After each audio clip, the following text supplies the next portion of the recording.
My son's most violent and most horrific outcries were at the start of July. And I picked him up, and it was absolutely, I knew something was wrong. Again, he only acts a certain way whenever he's been sexually abused. All those beatings that you'll see, he walked right through those. It never really changed him. It didn't do much. But these sexual assaults on him, it changes his demeanor all the way around. And this was July of last year. July of 2019. So I pick him up. We know something's wrong. Bring him home. And as soon as I bring him home, he starts telling me in his room what happened to him. He made me lay down. So he told me that his half-brother lays him, comes to his bed, and his half-brother puts his mouth on my son's pee-pee for a while, and then flips him over, and then puts his pee-pee inside my son's bobo. He even said that his half-brother pee-pee's white on him. So he's telling us these things, and then he also says that happens to his sister too, by his mom and by his half-brother, to both of them. So we take him down to Cook's Children's the very next day, and he makes an outcry to a sexual assault nurse. If nobody knows what that is somebody that's trained in this field of assault on children. They're also trained to get the parent away so they can talk to the children alone. This is an outcry that he makes to a sexual assault nurse without me in the room, without anybody around. This is my son's words. So when you read those outcries, those are his words. That's what he's telling the sexual assault nurse. So he makes an official outcry and lets the nurse know what all happened to him. The next day, and that took all day long, just so you know. And part of that procedure they have to do, they have to stick a 6-inch Q-tip up inside my son's anus. And they have to swab it around. They're looking for semen. So he had to do that. He had to sit with his legs spread, at a gynecologist's office. And he had to sit there and get pictures taken of all the way down there. While I sat there and held his hand and put my forehead on his forehead, and we cried together that whole time. So when he got that done, they also wanted to do it to my daughter. I said, absolutely not. We're not doing that to my daughter. She's not getting those Q-tips stuck up in her like we're not going through that again. But as far as the outcry, he made outcries to them alone in the back. So that was reported to Lindsay Newell, the amicus attorney, the judge, everybody involved in the case, CPS, you name it. Everybody knew about it. And the next day we had to go down and do a forensic interview at Alliance for Children, where he has to make a video letting them know what happened. This is a child alone in a room with video cameras and one lady, and then a whole bunch of other detectives and stuff supposedly looking from a wall. We've never gotten this video.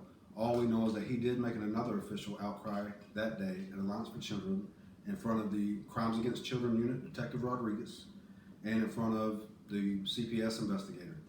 So he made another outcry. So we go home. We go all week long, and we never hear from Detective Rodriguez or anybody else. We call them constantly because we're freaked out. We got 7 days on, 7 days off.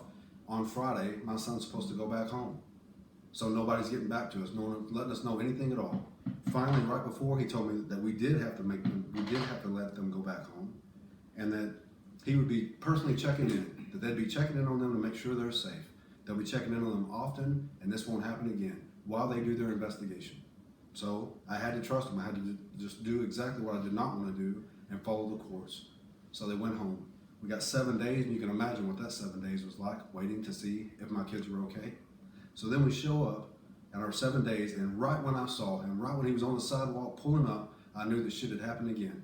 And sure enough, he gets in the car, mad as hell, telling me that not only had been raped and beaten again, but this time they took his pet guinea pig and cut all 4 legs off right in front of him and threw the guinea pig in the trash and told him he better not ever talk to the police again about what happened to him. So again, here we go. I am on the phone with Detective Rodriguez at 6:06. I picked up my kids at 6. And you can imagine, I am livid. So that's another call that's out there somewhere they have recorded, and I do wish they would play it. It sounds like any other parent that would go through this shit and their kids would go through this shit, how mad I'd be. So he did, he got him out, he got an earful. So then we go another week, and he's not contacting us again. Nothing at all from Detective Rodriguez, nothing at all from the CPS, nothing from anyone. So we get a group of us together, and we go down to the precinct. We call and find out, with our zip code, where should we go? So we all go down to this precinct. We got my nephew, we got friends, we got all kinds of family members. My wife is with me. We have my son also, and my daughter. But my son is sitting right there that'll tell any police officer that's walking by So they make us wait outside all this time while they're waiting on CPS to show up. And finally let us know that since CPS refuses to show up, they're gonna have to just dismiss it. It's gonna be a civil matter handled in the courtroom. They can't do anything at all about it, they cannot step in. So we go through all that, and we bring the kids home, and this time we let them know, the police officers that are out there say, there's not a judge in their right mind, with what your son is saying and with all this evidence, a judge in their right mind is not gonna do anything to you. It's a civil matter, don't worry about it. I wouldn't send the kids back. So we didn't. We did not send the kids back. Don't send the kids back. They all told us that. All the police officers outside said, don't send the kids back. So I texted Detective Rodriguez and let him know just that. We're not sending the kids back. We're right here at the house. We're right here. I'm not running. So if you need anything or need to come by the house, come by. We're here. So we go through that weekend.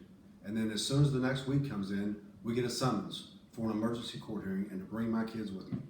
As soon as we show up to court, they take my kids away.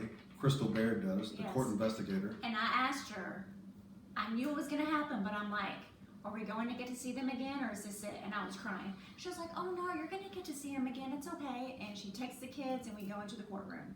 So we walk into the courtrooms, they take the kids. That's the last time my son got to stay in his bed. The last time my son got to stay in his bed, we had to wake up and go straight to Cook's Children's and make an outcry. At that outcry, it was again, the same horrid forensic interview, the same everything happening, except for this time, I would not let him put the Q-tips inside of it because this time, he said it was only his mom. So there was no chance of finding semen. He also gave the sexual assault nurse, this time he told her that the guinea pig was killed in front of him, mutilated, and thrown into the trash, along with this rape that he went through, along with being told not to tell the police, and he better not talk.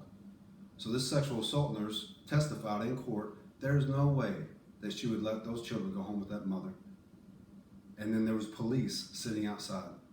And they waited, they put me in a back room and held me while my son was out there with my wife.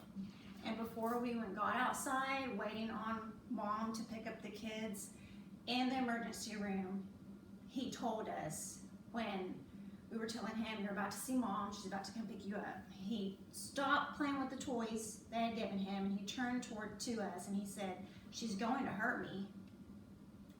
So then, fast forward, now we're outside. The cops take Brad in another room. For what reason, I don't know. So me and the kids, he's sitting here, and then she is sitting on the other side. Same nurse is standing to my left. So I'm talking to him, telling him it's gonna be okay. So mom walks up, he turns towards me and buries himself into my side. So I hug him, tell him I love him, and then she walks up, puts her arm between us, and just grabs him and takes him away. The police made him go home with the very person that he had just spent all day talking about this horrid abuse that he goes through. And the police made my children, go home with her. So then fast forward, we've had the children taken, right? Like we don't have them now. We're in court, they've taken them already. Yeah. So they're taking them already, and we got a pounding at the door. A week later, from the kids being gone. And that's when the fugitive task force showed up to pick me up. You should have seen this spectacle.